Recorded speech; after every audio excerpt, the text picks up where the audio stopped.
los dos partidos tienen que asumir la responsabilidad, ¿no? No se está haciendo bien el parque de viviendas desde el año 2010-2014. Entonces, hay que preguntarle a los políticos, y no está pasando, si de verdad creen que no es necesario un parque público de viviendas, especialmente en alquiler, en mi opinión, que es lo que está distorsionando más el mercado, y que se definan ahí. Y si definen que es necesario un parque público de viviendas, nos tienen que explicar cuál es su plan y por qué no lo han ejecutado en los últimos 10 años.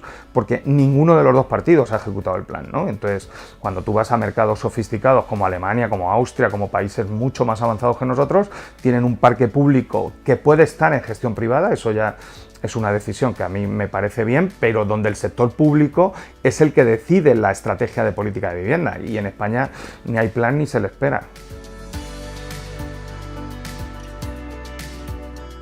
Los economistas sabemos de muy pocas cosas, pero la planificación de precios no funciona.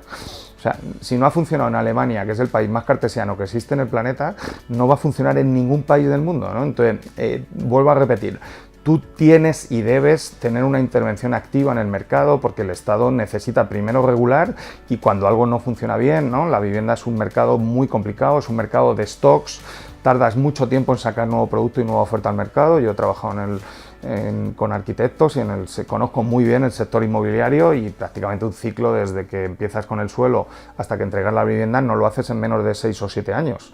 Entonces, claro, estás hablando de un mercado que no se resuelve de oferta y demanda. No es un mercado normal, necesita una regulación ordenada, donde los precios de la oferta y la demanda funcionen, pero en base a unas reglas más o menos ordenadas, y donde hay una planificación urbanística desde el lado de la ciudad de las demandas, hacia dónde van las necesidades y cuántas viviendas hay que poner en el mercado, cómo se le da dotación a las viviendas, cómo llega el metro y el transporte, cómo llega el agua, cómo llega la electricidad. O sea, no, es un mercado que no puede funcionar sin la intervención del Estado. Lo que necesita es una intervención inteligente. Yo creo que la ley de vivienda no identifica los problemas, ¿no? Y vuelvo a repetir, esa ley no va a resolver los problemas. O las comunidades autónomas o los ayuntamientos se plantean en serio hacer una política pública, que puede ser con inversión privada, como está pasando en las renovables, sí, eso puede ser, pero una intervención clara, donde tú orientas hacia dónde va la oferta de viviendas, donde intentas subir, y sobre todo donde, y es lo más urgente, ¿no?, limitas el número de alquileres turísticos en el centro de las ciudades y pones oferta de vivienda en alquiler accesible especialmente para jóvenes.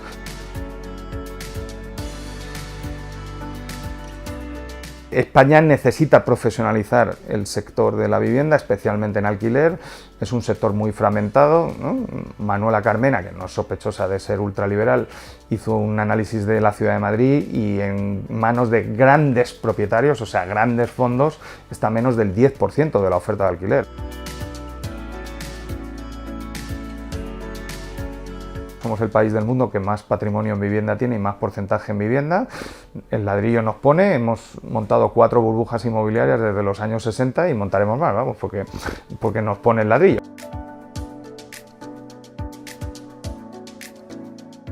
Aquí el gobierno sí podría ayudar, y el próximo gobierno, en cambiar la ley de protección pública y ir a viviendas sobre todo accesible, ¿no? En este momento, para acceder a una vivienda de protección pública tienes que dar normalmente el 20% por adelantado y tardan 2 o 3 años en entregártela.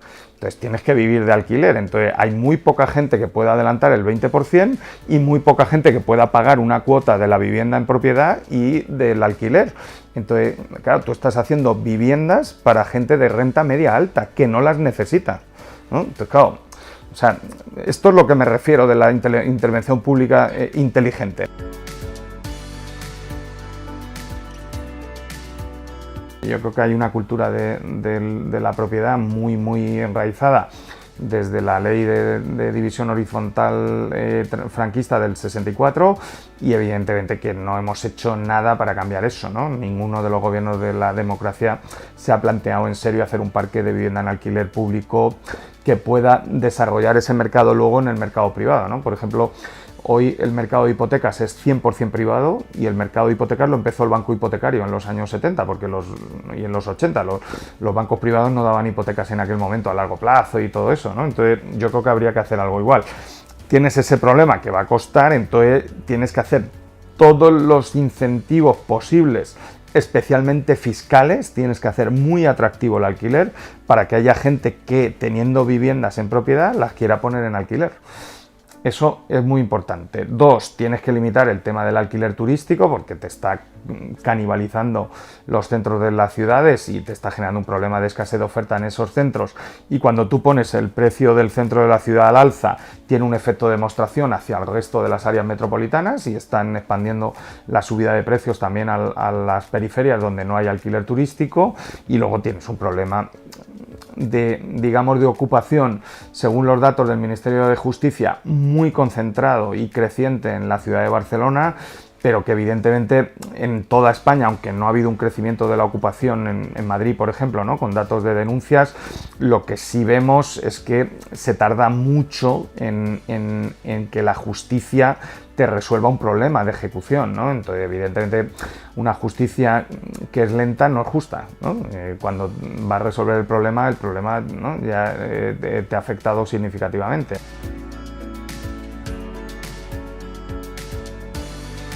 La liberalización del suelo y poner más suelo en el mercado no garantiza que el precio vaya a bajar. De hecho, eso ya pasó y tuvimos una burbuja inmobiliaria de precios, ¿no?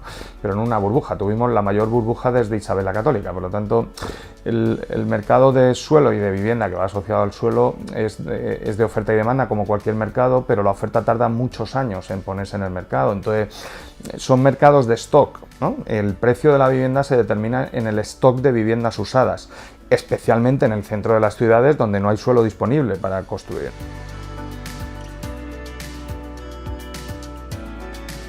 Resolver el problema de la vivienda en las grandes ciudades en España va a llevar mínimo 5 años haciéndolo todo perfecto y muy bien. Si no lo haces bien, o sea, poner oferta en el mercado a precios asequibles para estabilizar los precios y aún así que sigan subiendo, porque evidentemente si todo el mundo quiere vivir en el barrio de Salamanca en Madrid o en el distrito 22 en Barcelona o en la Malagueta, y no hay oferta, ¿no?, y mucha gente quiere comprar, pues los precios van a subir. Esto lo sabemos desde el Neolítico, ¿vale? Pero eso no tiene solución. O sea, que va a haber presión de demanda en el centro de la ciudad donde no hay oferta, eso va a seguir pasando.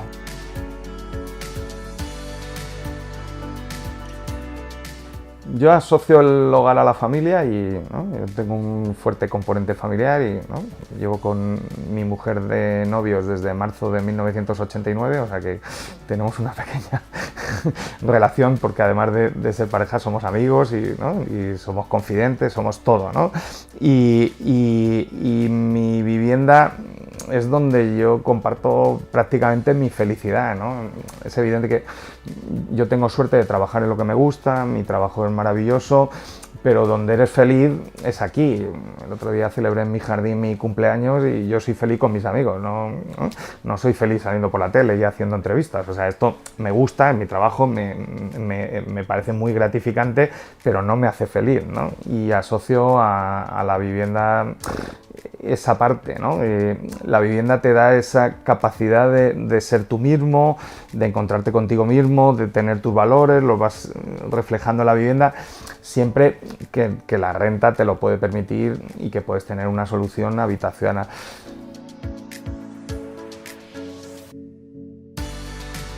Para mí ahora mi vivienda ideal es esta, que reconozco que es un lujo y que muy pocos españoles pueden acceder, o sea que yo me siento un privilegiado. Yo vengo de una familia muy humilde, vivíamos en 60 metros, éramos 4, mi madre se divorció muy joven y mi padre salió de la casa, nos quedamos 3, no teníamos dinero porque, ¿no?, el divorcio te genera un problema financiero, vinieron 2 primas nuestras desde Burgos y éramos 5 en una casa de 60 metros con 2 dormitorios, sin aire acondicionado, en un bajo. Entonces yo he vivido noches tropicales y, o sea, yo vengo de muy abajo y a lo mejor por eso también valoro tanto lo que tengo y me parece que no puedo pedir más, ¿no? Yo creo que con esto, vamos, estoy mucho más que resuelto.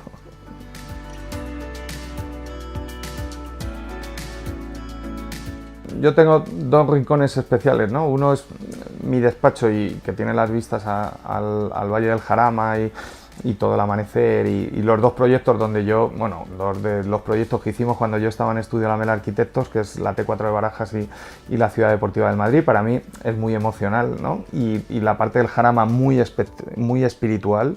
O sea, los amaneceres en esta casa son maravillosos, ¿no? Y la noche es muy como muy tántrica, con todo la T4 iluminado, ver los aviones bajar, como te da mucha calma y mucho relax, el barrio es maravilloso.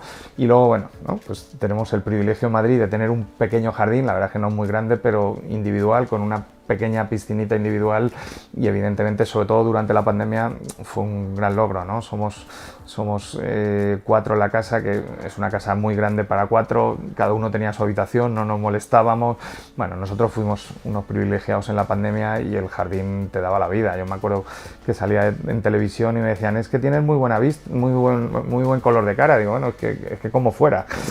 Era lo que hacíamos, porque no se podía salir a la calle, ¿no? Entonces, realmente hacemos mucha vida en el jardín, salvo en verano, que en Madrid es complicado durante el día, pero la noche es muy agradable y la verdad es que es el rincón mejor de la casa.